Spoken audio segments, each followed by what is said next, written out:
Huku dunia ikiadhimisha siku 16 za wanaharakati dhidi ya ukatili wa kijinsia, wanaharakati jijini Mombasa wamesema kuwa visa vya unyanyasaji wa kimtandao, unyanyasaji wa kijinsia pamoja na mauaji vinaendelea kuongezeka ili hali wahusika wakuwa wakiachwa huru.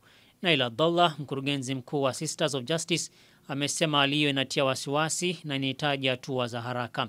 Tunafahamu kwamba visa vya wanawake kuuliwa, visa vya watoto kubakwa, visa vya watoto kupoteza maisha yao kiholela vimeweza kukithiri katika nchi yetu hii, haswa katika eneo letu la Mombasa. Juzi tu tumeweza kumpoteza mtoto mdogo wa miaka 6 kwa njia tatanishi, na hadi wa leo hatujaweza kujua sababu na kiini kwa jambo kama hili. Wanaharakati hao wameitaka jamii kutumia mitandao ya kijamii kwa manufaa badala ya kuikandamiza au kupotosha jamii, sambamba na kusambaza maudhui ya unyanyasaji wa ngono mtandaoni. Sisi kama shirika tunajitolea kusaidia kueneza ujumbe wa kwamba watu waweza kuelewa maneno ya violence, especially digital violence kwa sasa.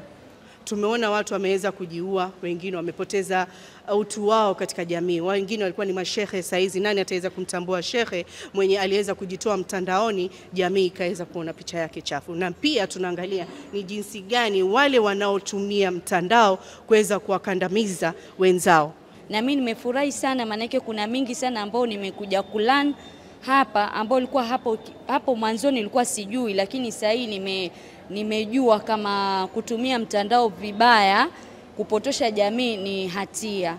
Hiyo nashukuru kwa hilo, kwa kujua sasa hivi. Kwa kauli moja wameitaka idara ya usalama kuchukua hatua kali dhidi ya wale wanaoendeleza visa hivyo vya unyanyasaji na upotoshaji ili iwe funzo kwa wengine na kuzuia kuongezeka kwa matukio ya ukatili. Vyombo vya usalama na DCI waweze kufanya upelelezi na kesi iweze kuchukuliwa ili wale wahalifu ama perpetrators waweze kuwa hold accountable. Nikiripotia An-Nisa TV, jina langu ni Athman Luchi. Hii ni An-Nisa TV.